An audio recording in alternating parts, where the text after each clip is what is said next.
बिस्मिल्लाहिर्रहमानिर्रहीम अस्सलाम वालेकुम। मैं हूं आपका मेजबान साजिद गुंदल। आज 25 मार्च है साल 2021।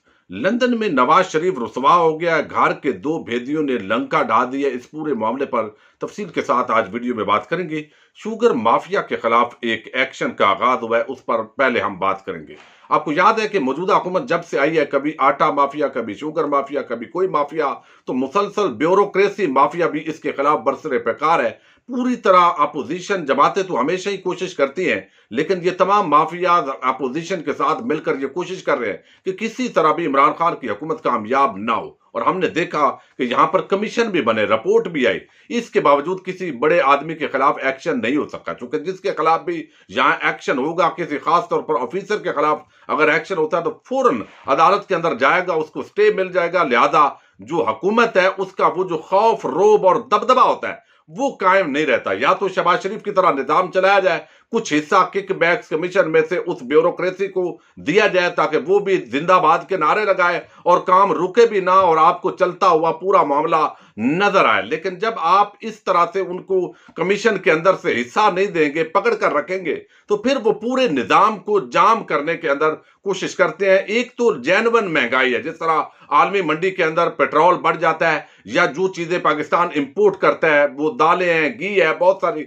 चीजें हैं, उसके अंदर भी अब पाकिस्तान खुद कफील होने की कोशिश कर रहा है। लेकिन वो जो इंपोर्ट करते हैं वो तो जाहिर है इंटरनेशनल मार्केट के मुताबिक उसकी प्राइस होती है। लेकिन कुछ वो जो महंगाई मकामी सतह पर मसनूई महंगाई है, उसको कंट्रोल करने के लिए हुकूमत की तमाम संजीदा कोशिशों को नाकाम करने की कोशिश की जाती है। लेकिन अब चूंकि आगे रमजान उल मुबारक का महीना आ रहा है, तो इस वजह से रमजान उल मुबारक के महीने से कबल जो माफिया है वो ज्यादा एक्टिव होता है और मसनूई महंगाई का एक पहाड़ खड़ा करने की कोशिश की जाती है। इस मरतबा हुकूमत ने एक संजीदा कोशिश की है और कुछ लोगों के खिलाफ मुकदमात बनाए हैं कि ये जो ब्रोकर हैं शुगर के, वो लोग पकड़े गए हैं कि किस तरह वो अपने गोदामों के अंदर चीनी का स्टॉक रख कर भी उसको मसनूई तौर पर महंगा करने की कोशिश कर रहे थे। तो ये मैं थोड़ी आपके सामने रिपोर्ट रखता हूं और फिर हम अगले इशू, चीनी की मसनूई किल्लत और सट्टेबाजी के जरिए कीमत में इजाफा करने वालों के खिलाफ मुकदमा दर्ज किया गया है। FIR में मशहूर ब्रोकर मलक आबद अली समेत 10 बड़े ब्रोकर्स को नामजद किया गया है। और रमजान मुबारक में चीनी के नरक मजीद बढ़ाने की साजिश में नाकाब हुई है और मसनूई किल्लत और सट्टेबाजी के जरिए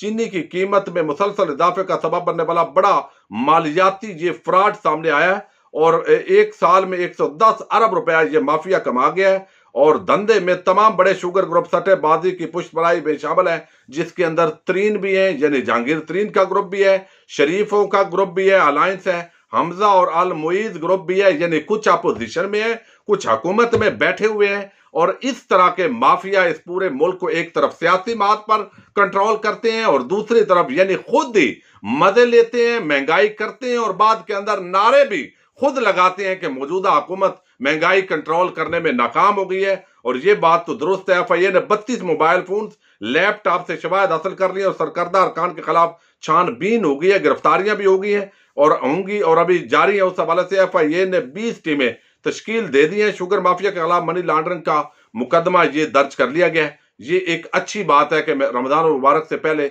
इस तरह के काम होते हुए नजर आने चाहिए। अब एक बड़ी डेवलपमेंट आई है और वो अगरचे रात की एक डेवलपमेंट है, लेकिन वो मैं चूंकि रात को तबीयत थोड़ी नासाज थी तो वो आपके सामने उस तरीके से नहीं रख सका। तो शरीफ माफिया पर हमेशा इल्जाम लगता है कि ये मोदी के यार है और उसके हवाले से यहां पर गुलभूषण यादव से लेकर जितने लोग पकड़े गए, बिल आकर रमजान शुगर मिल्स के अंदर इंजीनियर्स के भेस के अंदर बहुत सारे भारतीय लोग यहां पर आते थे बगैर चेक किए। तो अब ये एक साबिक कमिश्नर है जो हाई कमीशन के अंदर रहे भारत के अंदर, अब्दुल बासत, उन्होंने एक इंटरव्यू दिया है, अगरचे ये एक मीडिया ग्रुप से भी अब इनका ताल्लुक है। तो इन्होंने ये बातें बड़ी आम की हैं जो मैं समझता हूं कि घर का जो भेदी होता है, जो लोग होते हैं वो ज्यादा इफेक्टिवली जो जिम्मेदारी पर रहे हैं उनकी बात वजनी होती है। अब्दुल बासत ने कहा है कि जनाब, एक तो अब्दुल बासत ने कहा कि सरताज अजीज और तारक फातमी जो है वो भी इस पूरे मामले के अंदर मुलव्वस थे। मोदी की ख्वाहिशात को पूरा किया जाता था। सरताज अजीज और तारक फातमी ने मोदी की मर्जी को समझने के लिए बाकायदा काम किया है। और इसमें कहा गया कि नवाज शरीफ ने दिल्ली में नरेंद्र मोदी से मुलाकात के वक्त सफारती अमले को शामिल नहीं किया, यानी ये मोदी के साथ इनकी जाती दोस्ती थी, जिसको आज ये पेश करते हैं कि मुल्क का बड़ा हालात बेहतर था, मोदी हमारे घर आ रहा था। भाई आपके घर आ रहा था, अब भी वो बरतानिया के अंदर आपसे तो राब्ते में है। उन्होंने कहा कि इस्लामाबाद में एक जूनियर एहलकार ने उन्हें बताया कि सेक्रेटरी खारजा की जानब से एक अहमाद जारी किया गया कि वो उनकी इजाजत के बगैर भारत में पाकिस्तान के हाई कमिश्नर को कोई तफसीलात न बताएं। ये बड़ा तौहीन आमेज अमल था। नवाज शरीफ का मुझ पर एतमाद न करना इसकी कोई ठोस वजह न थी, लेकिन मेरा ख्याल है कि वजारत खारजा के दीगर अमले ने हमारे दरमियान मुश्किलात पैदा करने की कोशिश की। उन्होंने कहा कि हुर्रियत रहनुमाओं से मुलाकात से लेकर गलभूषण यादेव तक इंडियन अरबपति सनतकार सज्जन जंडाल ने मोदी और नवाज शरीफ के दरमियान खुफिया मालूमात का तबादला करने में अहम किरदार अदा किया। नवाज शरीफ का भारत से जज्बाती लगाव है, इनका भारत से तो जज्बाती लगाव है। पाकिस्तान से जज्बाती लगाव होता तो आज इस तरह इदारों पर और मुल्क पर हमला आवर न होते। इस दौरान वो ये भी भूल गए थे कि पाकिस्तान के वजीर आजम है। मोदी के साथ मुलाकात में नवाज शरीफ ने कश्मीर पर चुप साधी रखी। उन्होंने एक बार भी कश्मीर का लफ्ज इस्तेमाल नहीं किया और ना ही उसका कोई जिक्र किया। गुज़श्ता हुकूमत में नवाज शरीफ की भारत के हवाले से पॉलिसी काफी नरम रही, जिस वजह से उन पर मोदी का यार होने का इल्जाम भी आयद हुआ। एक बार तो भारतीय वजीर आजम नरेंद्र मोदी बगैर वीजे और पेशगी इतला के अफगानिस्तान से वापसी के वक्त पाकिस्तान के अंदर उन्होंने दौरा किया और नवाज शरीफ से मुलाकात की। उनके घर वालों से वो मिले और जिन्होंने उनका बड़ा इस्तकबाल किया।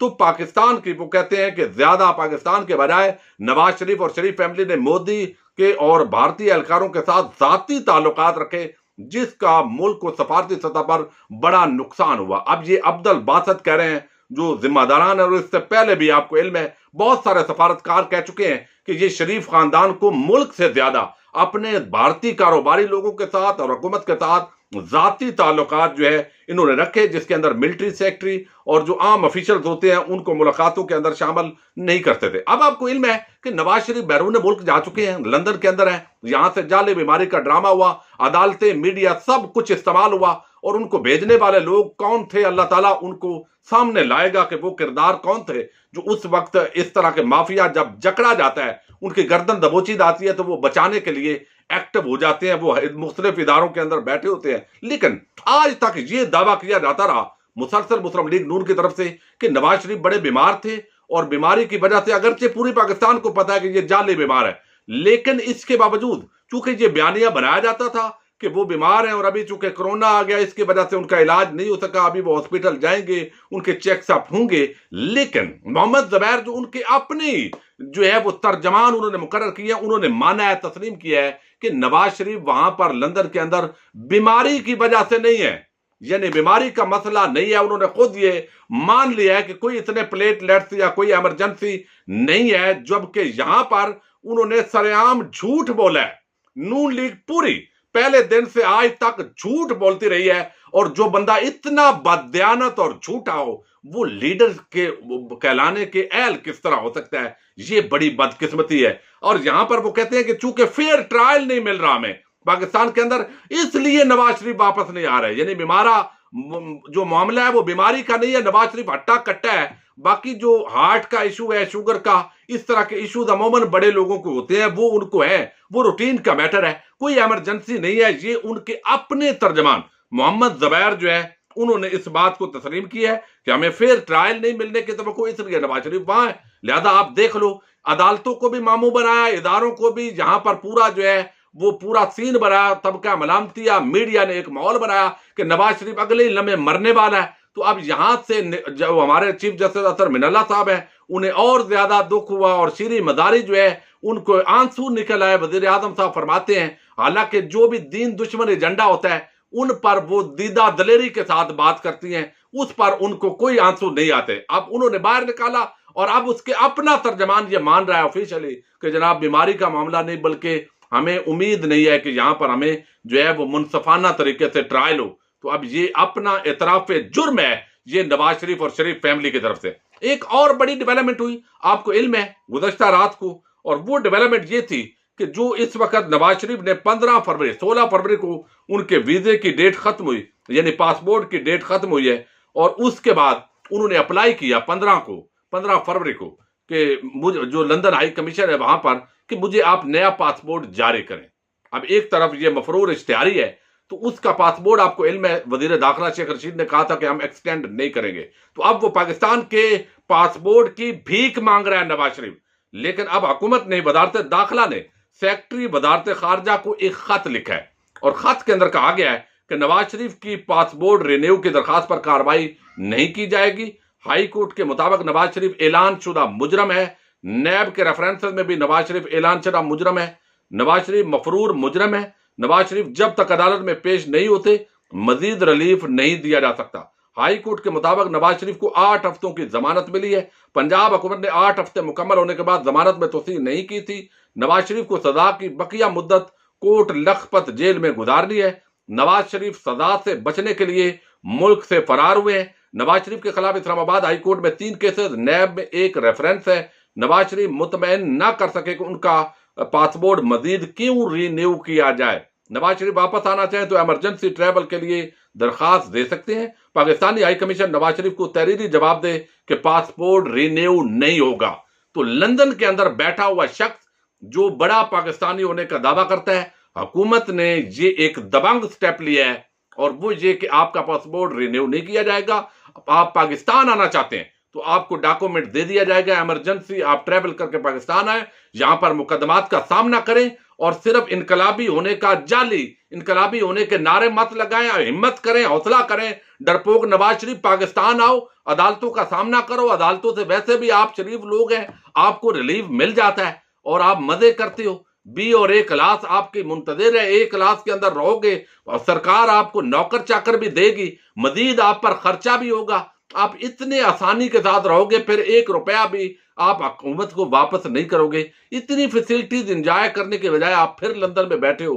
तो बहरहाल ये नवाज शरीफ के हवाले से कह दिया गया है। तो अब एक पाकिस्तानी होने का दावा, यानी ये अब तबका मलामतिया कि वो लोग जो बाकायदा इस्लामाबाद हाई कोर्ट गए थे कि जनाब इनकी तकरीर को नशर किया जाए, इन्होंने बड़े कोई फलसफियाना इनकलाबी थाट्स देने हैं, तो उनको मैं समझता हूं शर्म आना चाहिए कि एक बंदा मफरूर इश्तिहारी वो पाकिस्तान के अंदर झूठ बोल कर गया, उसका तर्जमान भी मान रहा है और फिर वहां से वो वापस जो है वो अदालतों के सामने, इदारों के सामने सरेंडर नहीं कर रहा। और इसके बावजूद आप उसके राइट्स की बात करते हो, आप उसके साथ झुकाव की बात करते हो। तो ये एक ओवरऑल जो है ये शरीफ फैमिली और नवाज शरीफ के लिए लंदन में बैठकर एक पाकिस्तानी रियासत ने जो थप्पड़ लगाया है ये बहुत बड़ी रुसवाई है। लेकिन इदारों को ये देखना है कि ये बात जो शहबाज शरीफ और वो बड़े अच्छे हैं, नवाज शरीफ बुरा है, ये खेल बराए मेहरबानी आप दोबारा पाकिस्तानी कौम के साथ मत खेलिएगा। अब ये खेल आपके पकड़े गए हैं। आप जो हमेशा